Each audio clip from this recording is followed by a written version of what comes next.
네, 안녕하세요. 메가 공무원 국어 이유진입니다. 자, 2025년 출제기조 전환으로 기출을 사용하시는 방법도 확실히 바뀌어야 합니다. 자, 그래서 제가 이 출제기조 전환에 맞춰서 기출 알고리즘 그리고 도약 강좌를 소개하도록 하겠습니다. 자, 먼저 기출 알고리즘 교재는 어떤 교재인지 설명해 드릴게요. 자, 인사혁신처에서 1차, 2차 예시문항을 공개했죠? 자, 그래서 이 예시문항들 완벽하게 분석해서 2025년 국어가 이전과 달라지는 가장 큰 네 가지를 여러분들이 완벽히 대비할 수 있게 해드렸어요. 자, 이 네 가지가 무엇이냐? 첫째, 먼저 국어 시험에서 다뤄야 되는 텍스트량이 증가한다는 거예요. 그래서 제가 지금 1차, 2차 예시평가 글자 수를 보여드리고 있습니다. 그래서 2024년 지방직에 비하면 무려 12% 정도 증가했다고 볼 수 있어요. 그러니 좀 더 여러분들이 속도에 대한 그죠? 의욕을 가지고 훈련을 해야겠죠? 근데 아시겠지만 속도 훈련을 너무 집착하여 하시면 정확도가 떨어질 수가 있어요. 그래서 바른 독해 훈련을 통해서 정독과 속독이 이 완성도가 우리가 목표점에 둘 다 도달할 수 있도록 훈련을 해야 됩니다. 자, 그래서 기출 알고리즘에 보면 속독의 기초가 되는 구조 독해라고 해서 기출 중 구조 독해를 통해 속독할 수 있도록 훈련하는 파트가 있습니다. 자, 그래서 거기서부터 이제 점진적으로 독해 알고리즘이 정독 위주의 훈련이었다면 속독 훈련을 점차 시작하게 됩니다. 자, 그 다음 둘째. 문법은 이전처럼 배우면 안 돼요, 여러분. 자, 문법은 이제 암기가 아니라 훈련만 유효합니다. 물론 어디까지나 개념어 같은 걸 미리 알고 있고 그리고 개념어 관계를 안다면 지문을 읽기 쉬우실 거예요. 하지만 지문 없이 암기형으로 대응하는 기출문제는 쓸 수 없습니다. 그래서 제가 문법 파트는 기출을 변형했어요. 그래서 여기서 문법 지식은 비문학 지문의 언어학 제재로 활용을 하고 사례 추론형으로 출제를 해서 국어학에 대한 이해와 활용 능력에서 지문형으로 변형 수록하였고요. 그때 변형할 때 사용된 지문들은 중고등학교 교과서에서 발췌를 했습니다. 그게 가장 적중률이 높은 거 아시죠? 자, 그 다음에 또한 실용문 고쳐쓰기. 이게 또 문법과 무관하다고 할 수 없거든요. 올바른 문장 다듬기. 이 문장에서 비문을 쓰지 않게끔 하는 부분입니다. 자, 그래서 이거를 작문 영역을 형식과 내용으로 나누었어요. 그래서 형식적인 거는 문장 고쳐쓰기 다듬기 훈련을 충분히 할 수 있도록 그리고 내용적인 측면 같은 경우는 독해에서 어느 정도 구도 독해와 그리고 사실적 독해와 추론 독해하고 나서 우리가 이것의 응용형인 장문의 독해형의 문제, 문맥 추론까지 반영된 고쳐쓰기를 진행할 수 있도록 장문을 형식 파트와 내용 파트로 나누어서 기출 수록을 하였습니다. 자, 그 다음에 셋째, 논리 추론. 여러분들 겁먹으신 분들이 진짜 많아요. 낯설기 때문에. 하지만 쉽습니다. 자, 그리고 기출에서도 9급 기출만 보기 때문에 여러분들이 나 이런 문제 본 적 없어 라고 하는 거지 기타 직렬까지 범위를 넓히고 그리고 국칠 언론까지 범위를 넓혀보면 연습으로 사용할 만한 문제들이 굉장히 많아요. 자, 그리고 강화약화형 문맥 추론형 이런 것들은 풍부하게 담기 위해서 제가 피셋 언어 논리 중 우수 문항을 선정하여 충분한 난도와 분량의 훈련을 할 수 있도록 유도를 했습니다. 그리고 그러면 너무 어려운 거 아니야? 이렇게 생각하실 수 있는데 문제풀이 과정별로 제가 배열을 했고 해설도 상세하게 수록을 해서 사실 교재만 가지고 훈련을 하셔도 여러분들의 해설지 봤을 때는 부족함이 없으실 텐데 어떻게 하면 좀 더 효율적으로 푸나?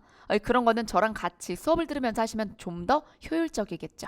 자, 그 다음 넷째, 단일 지문 두 문제짜리.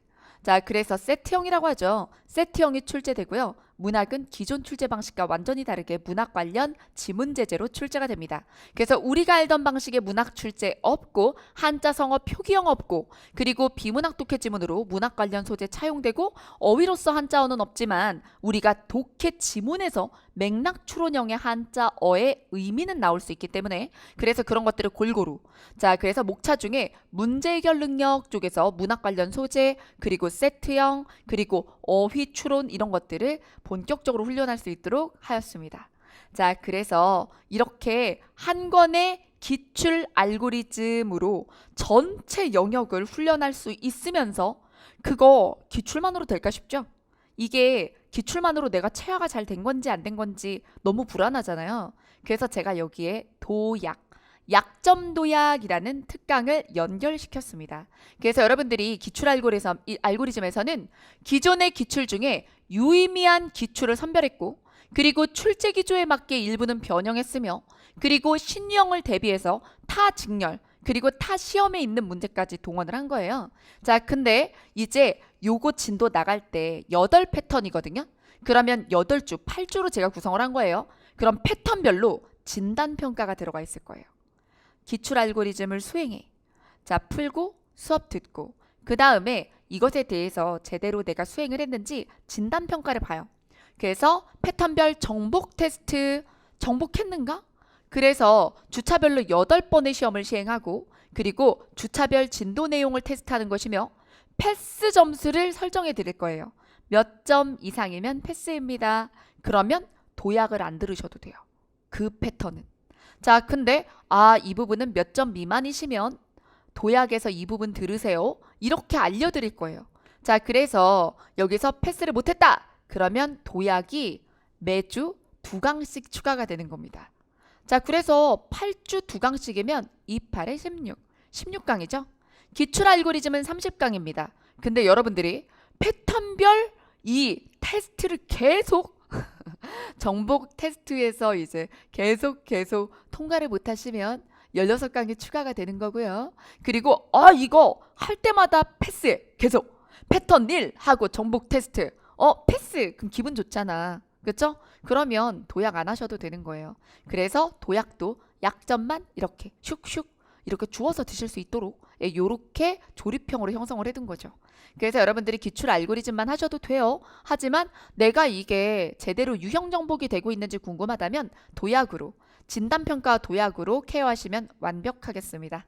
자, 그러면 목차 볼까요? 제가 8주 동안 8개 패턴으로 구성해놨다 그랬죠? 이게 기출 알고리즘의 목차이자 도약에서 다루는 내용인 거예요. 첫 번째, 국어학에 대한 이해와 활용 능력에서는 언어학이라고 해서 여러분들이 문법으로 알고 있는 부분들, 그리고 작문에서의 형식, 문장 다듬기, 실용문 고쳐쓰기 이런 것들은 다르고, 그 다음에 2번 자, 속독의 기초가 되는 구조 독해, 속독에 도움이 될 수 있도록 요약 능력, 그리고 정보 간의 관계를 파악하고 접속어를 활용해서 접속어를 잡고 뒷부분을 예측 독해해서 속도를 내는, 속도를 추진하는 훈련을 합니다. 자, 그리고 서술 전개 방식, 구조를 알면 좀 더 빠르게 속성으로 필요 정보를 빨리빨리 정리하고 넘어갈 수가 있어요. 자, 그 다음에 구조 독해 한 다음에 구조 이해하고 응용하는 능력. 자, 이것도 필수 유형이죠. 그래서 배치와 배열 훈련하고요. 그 다음에 사실적 이해와 추론적 이해, 부정발문, 긍정발문 나누어 훈련합니다.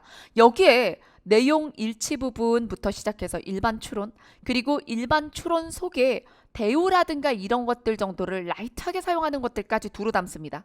자, 그리고 5번에 맥락에서 조건을 추출하는 능력. 여러분, 2차 예시평가에선 얘가 너무 중요했어요. 아시죠?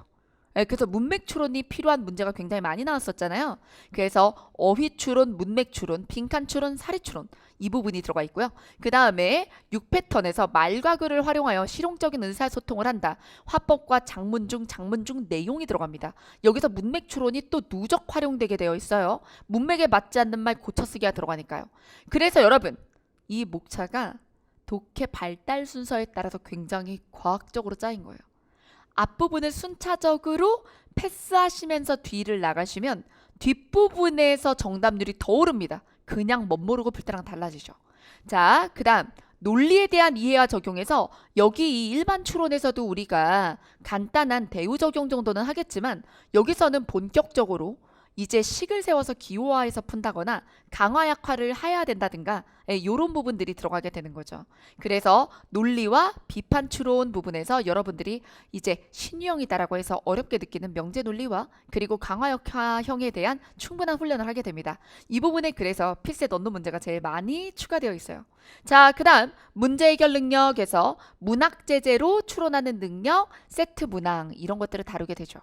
자, 여러분 이걸 보시면 여러분들이 따로 기타 직렬 문제들 다 풀거나 필셋 교재 풀거나 이럴 필요가 없어요. 제가 필셋에서도 필셋 언론 중에서 여러분들이 풀면 좋은 건 다 선별했어요. 그래서 이 교재 하나로, 그리고 또 여기서 여러분들이 도약을 추가해서 충분한 훈련을 하실 수 있을 거라고 봅니다. 자, 그럼 기출 알고리즘은 그냥 기출서가 아닙니다. 자, 여기서 여러분들의 순차적인 독해 발달에 맞춰 목차를 이렇게 만들었고요. 그리고 문항 배열 자체도요. 목차 내부에서 난도별과 문제 유형별로 또 쪼개져 있어요.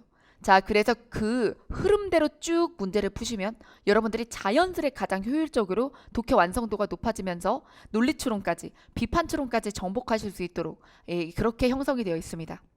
자, 저는 늘 대비해 왔습니다. 여러분들 무서워하실 필요 없어요. 저는 오래전부터 준비했습니다. 그러니까 걱정되신 열정으로 저와 함께 하시면 되고요. 기출 알고리즘에서 틀리신 문제들이 여러분들의 고득점을 위한 계단이 될 겁니다. 그래서 여러분 틀려도 신나게 틀리고 저랑 재미있게 공부하실 수 있도록 수업 즐겁게 하겠습니다. 자, 그럼 수업에서 뵙도록 하겠습니다.